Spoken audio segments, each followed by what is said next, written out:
Olá, meu povo, tudo bem? Dênio na área, o seu professor de português. Vamos começar aqui o nosso primeiro encontro do Proveste. Vamos lá, vamos estudar para essa prova do Enem. Vamos conquistar a sua aprovação. E eu trouxe aqui para vocês, turma, um material em que nós vamos trabalhar os assuntos mais básicos, mais importantes, mais trabalhados nesta prova. Bom, primeiramente, essa prova é uma prova já muito antiga. Essa prova ela já tem bastante tempo, desde 2009 essa prova está aí.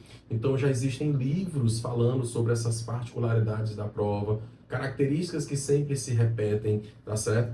Nesse material que eu trouxe aqui para vocês, nós vamos trabalhar muita coisa mesmo. Mas antes, eu trouxe aqui, ó, um pouco de interpretação com linguagem não verbal. Nós temos uma imagem aqui, né? E a partir desta imagem, que frase vocês poderiam utilizar para sintetizar, resumir esta imagem?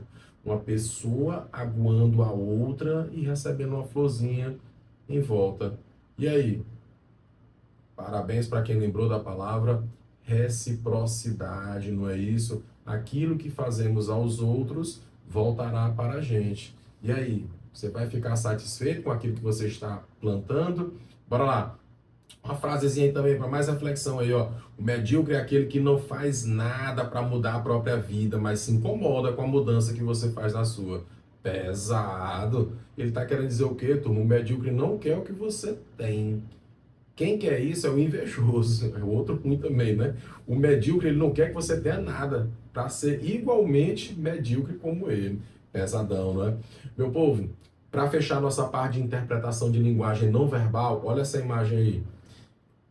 Como é que você vai interpretar se não tem uma palavra, não tem uma frase? Como é que você interpreta isso? Primeiramente, sempre que possível, você vai olhar o fundo da tela. O fundo da tela não é colocado à toa, não. Sempre tem um pormenor, sempre tem alguma coisa a mais, certo? E aí não foi diferente. Sempre você vai tentar analisar a vestimenta das personagens, quando for possível, a feição das personagens, tentar imaginar esta imagem em movimento para facilitar a interpretação. Vamos lá, de forma rápida e prática. Bom, esse cara tá numa corda bamba, um lugar incrivelmente difícil de estar, não é? E aparentemente ele não tá caindo, não. Ele tá firme e forte. Ele não tá dando passos curtos, ele não tá praguejando para cair. Literalmente ele tá caminhando firme e a passos longos. Quer dizer o quê? Ele conseguiu equilibrar a emoção e a razão. O coração e o cérebro aí, literalmente equivalendo à emoção e à razão, para mostrar que aquela pessoa que consegue equilibrar a emoção e a razão, ela vai conseguir progredir em qualquer ambiente, até mesmo numa corda bamba, certo? É o que esse cara está fazendo. E o universo lá atrás, o espaço lá atrás, serve para quê? Para mostrar que a pessoa que consegue equilibrar a emoção e a razão, literalmente conquista o seu próprio universo. Eita, e viajou, né? Mas é isso mesmo, interpretação tem que ter um pouco de viagem, não é? Pois bem, vamos começar a trabalhar nossas questões aqui. Meu povo, eu trouxe literalmente questões padrão Enem. Essa primeira questão traz o seguinte, ó. Deadpool quebra a quarta parede. Wade Wilson nunca faz isso. Será que ele sabe que é uma personagem de quadrinhos e está em um filme? Será que ele sabe que o Ryan Reynolds está interpretando ele e já fez o Lanterna Verde?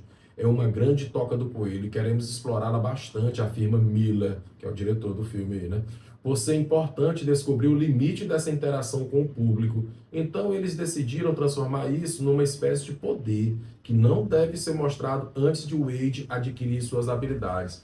Olha que legal, turma. No filme, realmente, não é? Ele não tem essa habilidade de quebrar a quarta parede, falar com o público, não é? Uma parede lateral, o fundo e a quarta parede é a tela da televisão, a tela do cinema. Uma personagem que sabe que é uma personagem e interage com o público que o está assistindo, certo? Esta é a quarta parede. E o Deadpool, né, ele tem esse poder. Então, antes dele adquirir os poderes dele no filme, né, ele não consegue conversar com o público. O que aparece é só um narrador com a voz dele, não é? E depois que ele adquire os poderes dele, que ele consegue interagir com o público. Olha que legal. A nossa questão quer saber o seguinte: Assinale, identifique a única opção que apresenta uma função de linguagem que literalmente explica a quebra da quarta parede. Letra A, função emotiva. O que é que a função emotiva está focada? Literalmente na subjetividade do emissor, no sentimento, na emoção, na peculiaridade do emissor. Não é o caso aí, né, turma? Letra B, função referencial. É aquela que está focada na informação ao destinatário. Também não é o caso. Letra C, função fática. A fática é a menorzinha, mas nem por isso menos importante. A função fática é aquela que está centrada literalmente no código, no canal de comunicação. Saber se o canal de comunicação está aberto, certo? Olá, oi, tudo bem, boa tarde. Tudo isso aí são frases que literalmente elas querem testar se o canal está aberto.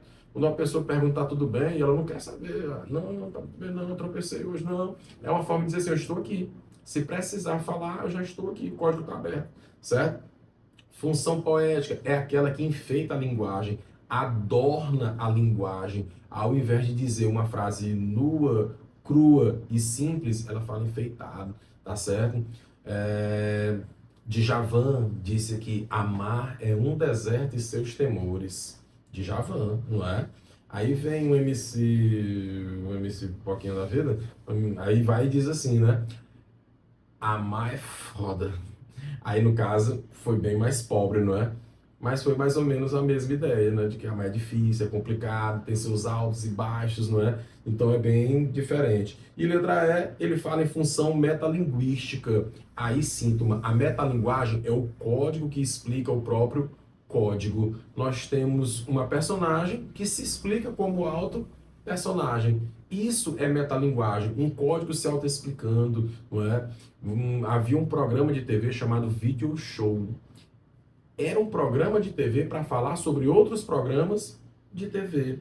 Em 2015, o filme que ganhou o Oscar foi um filme chamado O Artista. É um filme que conta a história da transição do cinema preto e branco para o colorido, do cinema mudo para o cinema falado. Ou seja, um filme que fala sobre a história dos filmes, do cinema, metalinguagem pura, certo, turma? Pois sem perder tempo, primeira questão você marcou letra ED. Eu vou passar no Enem, com fé em Deus, vai dar certo. Segunda questão. A segunda questão fala sobre videogame, sobre games. Dênio, eu não jogo, como é que eu faço? Como é que eu vou saber? Por que isso aí vai estar na prova? Por causa do seguinte, meu amigo. Leve em consideração que o nome da sua prova é Linguagens, Códigos e Suas Tecnologias. Sendo assim, a prova ela não vai falar só de gramática, ela não vai falar só de escolas literárias, ela vai falar também daquilo que está ao seu redor, daquilo que está surgindo como forma de comunicação. A internet revolucionou a nossa forma de se comunicar. Se alguém te parar na rua e perguntar, ei, onde é que fica o lugar tal? Você fica até assustado. Ô, gente, tá perguntando por quê? Quer me roubar? Alguma coisa de... Porque todo mundo tem celular. Você pode botar aí no Google Maps e pesquisar onde é que fica, não?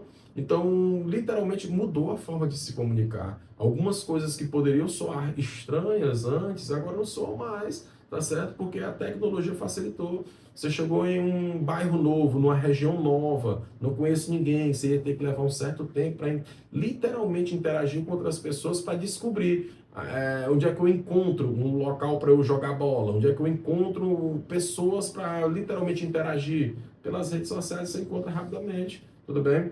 E essa questão traz uma novidade, bora ver? Antes de tudo, uma orientação, turma. No decorrer do nosso curso, eu sempre vou dando alguns toques, algumas particularidades para facilitar a tua vida. A gente não pode falar tudo de uma vez, né? Mas de questão em questão a gente vai fazendo isso. Olha só, essa prova Enem, ela é uma prova muito grande, ela é uma prova muito cansativa. Todo ano os alunos saem da sala e dizem isso aqui: meu Deus, ainda hoje eu estou vendo letrinha. Nossa, que prova grande. Meu Deus, parece que eu levei foi uma surra. Realmente a prova é grande. Realmente a prova é muito extensa. Deixa eu te dizer como é que funciona. Todo ano acontece a mesma coisa, certo? Então o que é que você vai fazer? Você vai procurar literalmente ler o enunciado da questão para poder respondê-la, certo? Nós vamos trabalhar os dois ambientes, viu, turma? O nosso projeto está voltado tanto para a prova Enem quanto para concursos, tá certo? No nosso material aqui nós vamos responder questões tanto voltado para o Enem, quanto questões voltadas para concurso. Tudo bem? Firmeza? Nessas duas primeiras questões aqui, elas estão voltadas para Enem. Olha como é que funciona essa daqui. Apesar de interpretarem de forma distinta os jogos eletrônicos, ambos os textos abordam. O que é que eles abordam? Texto 1. O usufruto de jogos eletrônicos vinculado à psicopatologia pode ser considerado um comportamento desadaptativo, quando são apresentados sinais de excesso na utilização de tais tecnologias. Isso ocorre quando o comportamento afeta o sujeito de forma que ele se encontra incapaz de controlar a frequência e o tempo diante de um comportamento que anteriormente ele considerava inofensivo. Turma, o primeiro texto, vocês consideram que ele foi a favor dos gamers ou ele foi contrário aos games? Claramente ele foi contrário, né, turma? Particularmente, eu achei que o argumento que ele utilizou foi fraco, porque ele citou a questão do tempo, passar muito tempo jogando, não é? Só que esse argumento de passar muito tempo, ele serve para qualquer coisa, né? Se você trabalhar muito tempo, trabalhar em excesso tempo para até coisas positivas, como estudar, coisa boa, né? Mas se você só estudar, também vai ser prejudicado no seu aspecto pessoal, familiar, social, até muitas vezes até no aspecto psicológico, saúde, né? Então, academia, coisa boa, né? Mas se a pessoa também só focar em academia, passar metade do seu dia dentro de uma academia, ou respirando, literalmente, cuidados em relação à academia, essa pessoa também ela vai sofrer em outros ambientes, né? Como, por exemplo, o lado estudantil dessa pessoa, o lado profissional, pessoal, familiar dessa pessoa, não vai se desenvolver, né? Então, o argumento que ele utilizou foi fraco, né? Mas realmente existe isso. Né? Se você exagerar quanto ao tempo nos videogames, isso vai te prejudicar. Olha o texto 2. A maior parte da literatura científica relacionada aos exergames e educação se concentra no potencial do jogo para melhorar a saúde física dos alunos, envolvê-los em atividades sociais e melhorar seu desempenho acadêmico. Resultados de pesquisas recentes também têm mostrado que tais jogos podem contribuir para o treinamento de práticas esportivas e outras atividades envolvendo movimento ou para o desenvolvimento de habilidades motoras. Primeiramente, vocês sabem que esses exergames são games que literalmente vão trabalhar a parte física.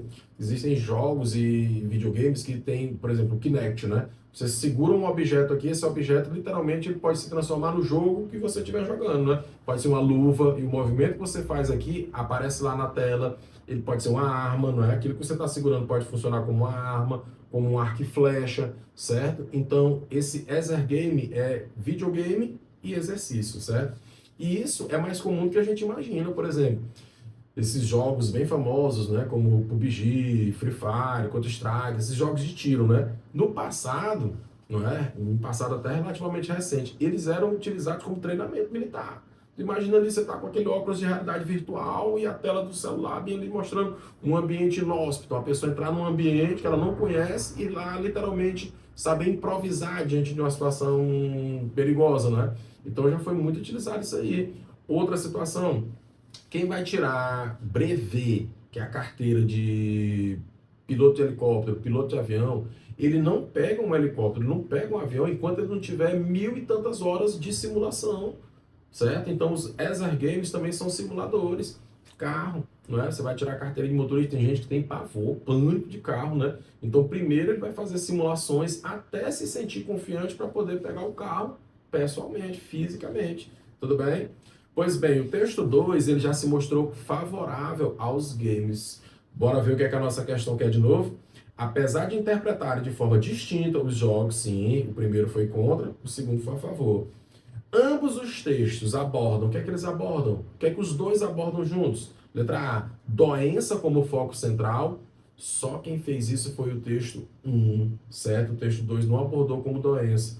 Letra B, relação do jogo com o indivíduo. Os dois textos fizeram isso. O texto 1, mostrando que você tem que saber dosar o tempo que você passa durante os jogos, né, durante o videogame. E o texto 2 mostrou que esses jogos, eles, além de ser entretenimento, eles também podem servir como treinamento, certo? Congela a letra B. C, controle do tempo de uso do jogo. Só quem falou isso foi o texto 1. Letra D, necessidade de treinamento físico. Só quem falou isso foi o texto 2.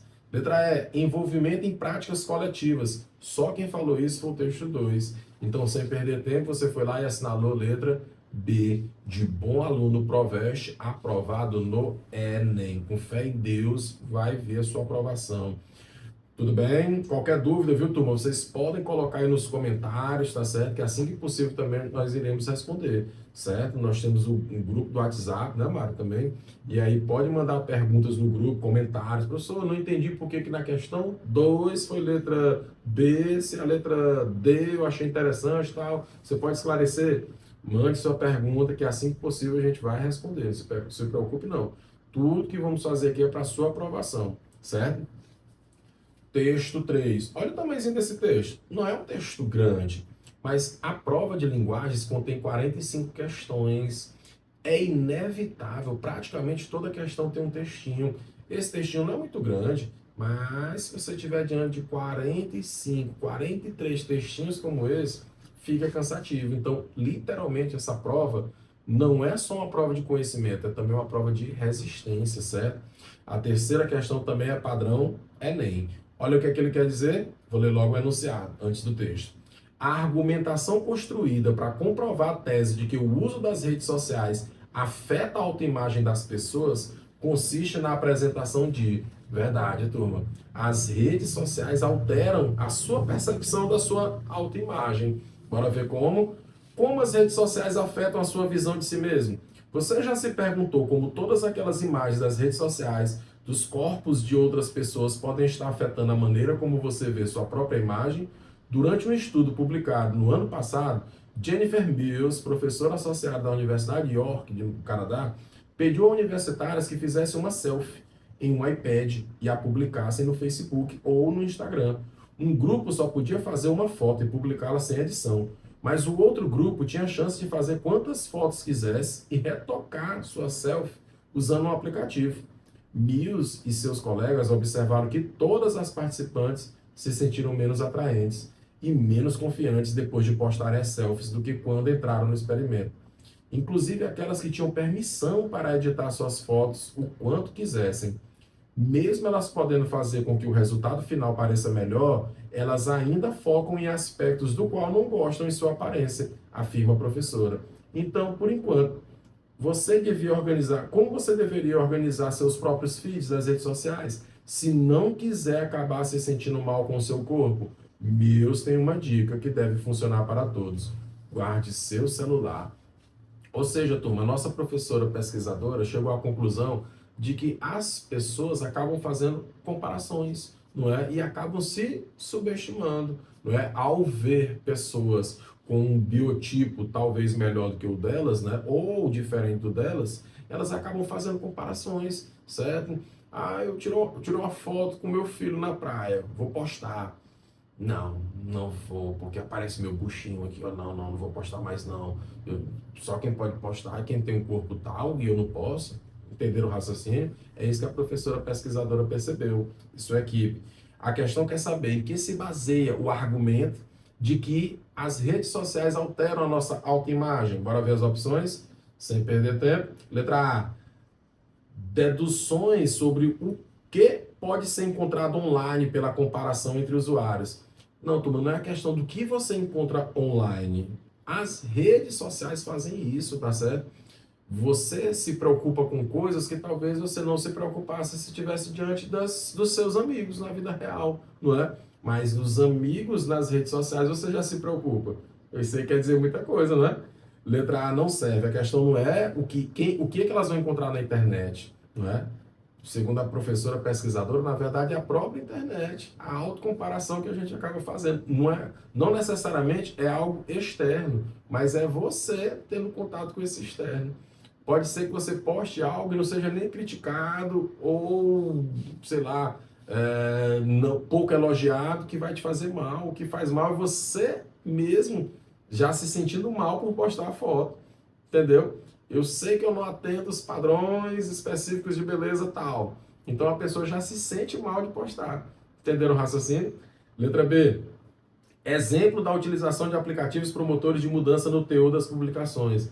Não, se as jovens que puderam editar com o aplicativo as fotos também se sentiram mal, também não se sentiram à vontade, então não serve B. C, visão de uma autoridade no assunto, baseada em evidências obtidas em pesquisas. Sim, turma, a letra C está chamando a atenção para uma coisa que é muito comum nessa prova. Tem um tipo de argumentação muito comum, não só em provas de vestibulares e em provas de concurso, mas é muito comum na vida, que se chama o discurso de autoridade.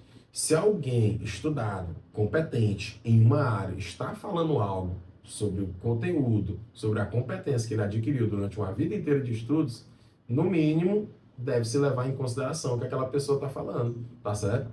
Então, congela a letra C. A professora, pesquisadora, chefe de departamento, ela fez literalmente uma pesquisa científica, porque ela pegou um grupo controle, pegou um grupo de pessoas que podiam editar foto, se sentiram mal. Pessoas que não podiam editar foto, se sentiram mal. Ela chegou à conclusão de que literalmente não é a foto, se a foto ficou legal, é literalmente a percepção que nós temos. Com as redes sociais, nós acabamos nos subestimando quanto à nossa aparência. Entendeu? Então, letra D, só para fechar. Consequência de transtornos de imagem nos usuários devido a filtros. Não é o filtro, não. Informações de senso comum. Também não, turma. Ela fez uma pesquisa justamente para não usar só o senso comum, e sim o resultado de uma pesquisa. Sem perder tempo, terceira questão, você foi lá e marcou letra C, de coisa boa é ser aprovado no Enem. Com certeza vai chegar a sua hora, meu amigo. Respirar ares universitários, com fé em Deus. Quarta questão. A quarta questão, turma, ela é uma questão que ela serve tanto para padrão Enem quanto para concursos. Porque ela envolve, não é gramática, ela envolve linguagens, literalmente compreensão textual. Vocês sabiam que essa letra da música, como a onda do Lulu Santos, famosíssima, se você não ouviu, cuidado, meu amigo, você está ouvindo muito funk na vida, só pode. Porque essa música é muito conhecida, certo? Vocês sabiam que essa música, ela literalmente tem uma essência classicista? Sim, ela é uma música que ela tem na sua essência características do classicismo português. Vamos ver isso agora, bora lá? Mas antes, o enunciado da questão. A leitura dos textos permite inferir que o texto de Lulu dos Santos aborda uma temática também presente no soneto de Camões. Essa temática qual é a temática comum entre a letra da música do Lulu Santos e o poema do Luís Vaz de Camões, maior escritor em língua portuguesa de todos os tempos, ever, ever, ever. É esse cara bem aí, certo? Então, o que é que acontece? O que é que o MEC quer saber? O que é que a sua organizadora de concurso quer saber? Você consegue ler dois textos e extrair a temática em comum deles? Você consegue ler dois textos e entendê-los e literalmente perceber qual é o objetivo deles? É o que ele quer saber. Bora lá? Como uma onda, nada do que foi será de novo do jeito que já foi um dia. Tudo passa, tudo sempre passará. A vida vem em ondas como um mar, num indo e vindo infinito. Tudo que se vê não é igual ao que a gente viu há um segundo. Tudo muda o tempo todo no mundo. Esse trechinho da música, olha, que está em vermelho aí, que eu sempre já marco logo para agilizar, para facilitar a sua vida. Olha só, tudo passa, tudo sempre passará. Tudo muda o tempo todo no mundo. De acordo com os nossos versos, nós podemos perceber que ele está tratando da questão do tempo. Literalmente um tema clássico, que é a efemeridade da vida. A vida é passageira, a vida é breve. O classicismo trabalha temas universais. O que são temas universais? São temas que sempre, sempre, sempre vai ter a concordância da sociedade da época. Como, por exemplo, a efemeridade da vida. A vida é passageira, a vida é breve, a vida é curta, né? Não sabemos o dia de amanhã.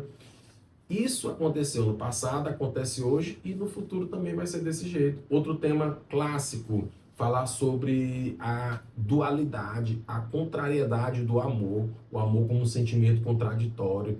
Quem ama não quer ganhar, quem ama quer perder. Como assim? Você se perde para que o seu ser amado vença. Oxe, eu achava que na vida a gente tinha que ir vencer, sim, mas é um tipo de derrota que te faz crescer, te faz engrandecer. Como assim? Não estou te entendendo. Os pais de vocês, nossos pais, né? Nossos pais se sacrificaram a vida inteira em prol da gente, não é isso? Então eles literalmente deixaram de vencer para que a gente vencesse. Abriram mão muitas vezes de algo para eles, para nos dar. Não é? Então é disso que Camões fala, é disso que o classicismo fala, não é? Literalmente da dualidade do amor. Outro tema, só para fechar, é o desconcerto do mundo. O que é o sentimento do desconcerto do mundo? O sentimento de que muitas vezes as coisas erradas dão certo e muitas vezes as coisas certas dão errado. Se fosse traduzir para um ditado popular, aquela coisa, né, de vaso ruim não quebra. Seria mais ou menos isso, né? Bandido, fugindo da polícia, caiu de moto, deu mortal, bateu em outra coisa, levantou e foi embora, de boas, caminhando tranquilo, né? E uma pessoa trabalhadora, né, caiu de bicicleta, tropeçou sozinho na pedra, caiu, morreu, entendeu? É esse o sentimento de desconcerto do mundo, né? De que o mundo tem um sentimento de que o que era para acontecer normalmente não acontece ou dificilmente acontece, e o que não era para acontecer acontece, certo? É um tema clássico, isso aí sempre aconteceu no passado, acontece hoje, no futuro as pessoas ainda vão ter essa mesma percepção, certo? Olha o texto do Camões. Mudam-se os tempos, mudam-se as vontades, muda-se o ser, muda-se a confiança. Todo mundo é composto de mudança, tomando sempre novas qualidades. Continuamente vemos novidades, diferentes em tudo da esperança. Do mal ficam as mágoas na lembrança, e do bem se ouve as saudades. O tempo cobre o chão de verde manto, que já coberto foi de neve fria, e em mim converte em choro doce canto, e afora este mudar-se cada dia. Outra mudança faz de amor espanto, que não se muda já como já soía. Olha só, o Camões também está falando dessa questão da efemeridade do tempo, a efemeridade da vida. A vida é passageira, a vida é breve, não é? Pois bem, a leitura dos textos permite inferir que o tema comum entre Lulu Santos e Camões é, letra A, o desconcerto do mundo ao tratar das injustiças sociais. Mencionei que esse é um tema clássico, mas não foi abordado aqui nos dois textos. Letra B, o amor conflituoso que associa o amor carnal ao amor espiritual. Isso aí é temática do barroco, não serve. Transitoriedade do tempo e a instabilidade das coisas. Perfeito, turma. A vida, o tempo é transitório, passa rápido, não é? Você não percebe. Ariano Suassuna, né, em uma reflexão, um vídeo muito famoso, né, ele diz o seguinte: nunca volte a um lugar onde você foi feliz, onde você viveu muito bem, porque se você voltar, você vai se arrepender.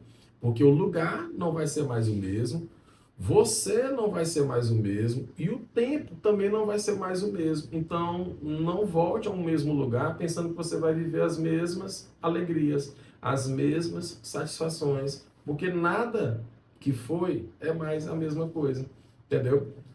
Então, letra D, conflito entre o material e o espiritual. Também questão do barroco, não serve. Tentativa de conciliar valores teocêntricos e antropocêntricos. Também é do barroco. Quarta questão, você foi lá e marcou letra C, de churrasco na sua casa, comemorando a aprovação do Enem e nos concursos públicos, com fé em Deus. Pense numa coisa que muda a vida de um ser humano, meu amigo, ele ser aprovado num concurso público. Pode ter certeza que aquele seu primo distante vai aparecer. Parabéns, eu sempre soube que tu ia passar, meu Deus do céu. Me empresta teu cartão, deixa eu comprar uma geladeira, deixa eu dividir em 12 vezes. Sempre aparece esse tipo de situação. Se você for doido, você empresta. Olha aí, turma. Texto também que vai trabalhar literalmente intertextualidade. O que é isso? A intertextualidade é um texto dentro de outro. Se fôssemos levar para o cinema, não é? É algo que é chamado no cinema como crossover. Lembram? Já ouviram falar do crossover? Quando um filme tem um ganchinho entrando em outro filme, aparece um objeto que relembra outro personagem de outro universo, de outra história, não é? Isso é o crossover. A intertextualidade e o crossover são literalmente faces de uma mesma moeda, certo? Bora lá. Texto 1. Usuários reclamam que o novo iPhone 6 Plus entorta se colocado no bolso. Uau! Por ser fabricado com fina camada de alumínio, o novo produto da Apple pode se deformar se submetido à pressão e calor. Esse é o texto 1, turma. O texto 2 é só esta imagem aí, uma campanha publicitária com uma brincadeira, não é? Se não der para enxergar, ó, vou botar aqui que fica maior assim, ó. Nós temos a imagem do iPhone entortado no canto de uma mesa. Isso aí lembrou outra coisa, não lembrou não? Uma pintura muito famosa. Se você não lembrou, a propaganda aqui fez questão de lembrar. Olha o que é que ele colocou aqui para você, ó. Colocou a maçãzinha da Apple com um bigodinho muito famoso, o bigodinho do Salvador Dalí. Se não ficou claro, ainda botou aqui, ó, iPhone 6, Dalí Edition, ou seja, edição Salvador Dalí, que é um pintor muito famoso e que tinha esse bigodinho excêntrico aí. E ele tem uma pintura nestes mesmos moldes aí, que são relógios entortados, derretidos, não é? Pois bem, é essa analogia que ele quer que você perceba. Analisando os dois textos e sua correlação, percebe-se que o texto 2 institui uma piada intertextual acerca da composição artística do famoso pintor espanhol Salvador Dalí. Tal relação se estabelece por meio de um plágio, pastiche, paráfrase, paródia ou citação. Bora ver agora. Bora explicar cada um deles? Só olhar o bico aqui, ó. Plágio. O que é o plágio? É assumir a propriedade intelectual de outra pessoa. Não é? É como se eu chegasse aqui e dissesse assim: meu povo, vocês querem saber o que é o amor? Eu te digo agora. O amor é fogo que arde sem se ver, é ferida que dói e não se sente, é um contentamento descontente, é dor que desatina. Não fui eu que inventei esse conceito. Quem inventou esse conceito foi Camões, certo? Eu assumi a propriedade intelectual de outra pessoa e não citei o nome dessa pessoa. Isso é plágio. Letra B, não foi o caso, né? Aí. Letra B, pastiche. O pastiche, turma, é um nomezinho italiano que faz referência a quando você literalmente mistura gêneros textuais diferentes em um só texto. Quem nunca viu, por exemplo, poesias nos moldes de receita culinária? Exemplo, para você ter um relacionamento feliz, você deve colocar 2 doses de beijinhos logo cedo pela manhã e uma xícara de abraço logo mais e não sei o que. Foi fazendo uma poesia no formato de receita culinária. Misturou gêneros textuais, você está diante do pastiche, certo? Tudo bem? Tem uma música da banda Blitz. Não estou lembrando o nome da música agora, que ele faz o seguinte. Ele é uma música, né? Em que um fã liga para o locutor da rádio e ele começa a falar com o locutor da rádio, pedindo para ele enviar essa música para a pessoa que ele é apaixonado. Então, olha o que é que ele fez. Ele pegou uma conversa de um espectador com uma rádio em uma música. Misturou gêneros. Pastiche. Tudo bem? Não é o caso aí também. Letra C, paráfrase.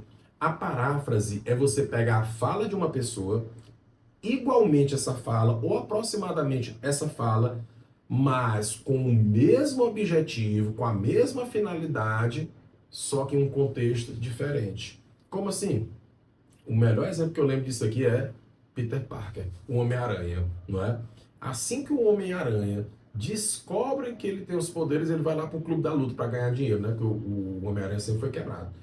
Aí ele vai lá para tentar ganhar esses $2.000 se ele passasse 2 minutos lá com o campeão do Clube da Luta lá, né?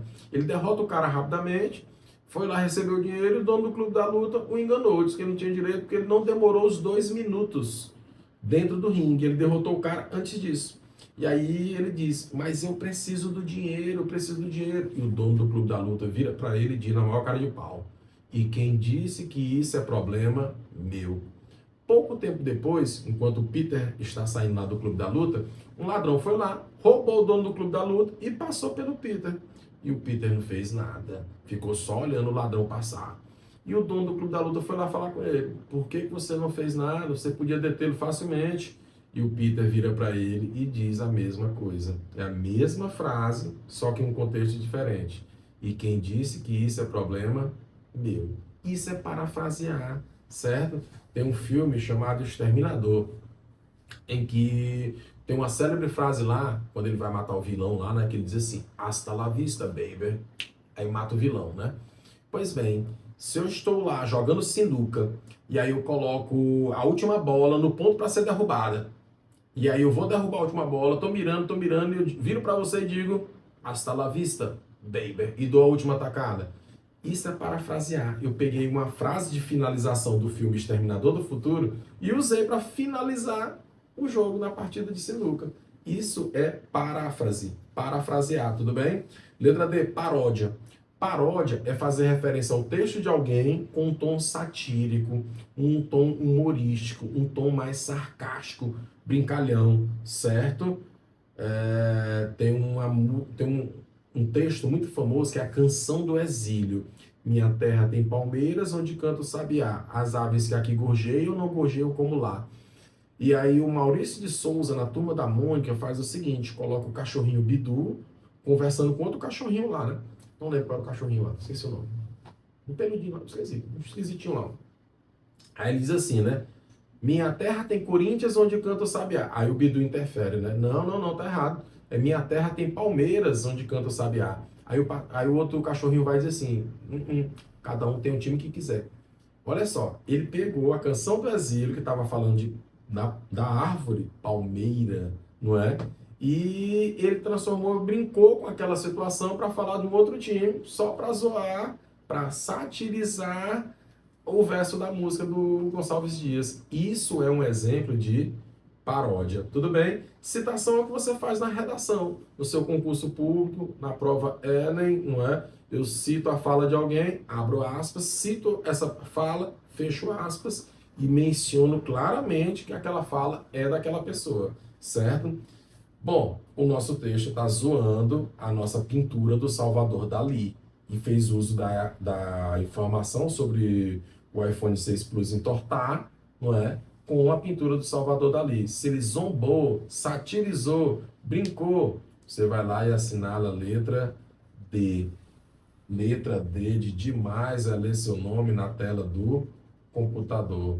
Tudo bem?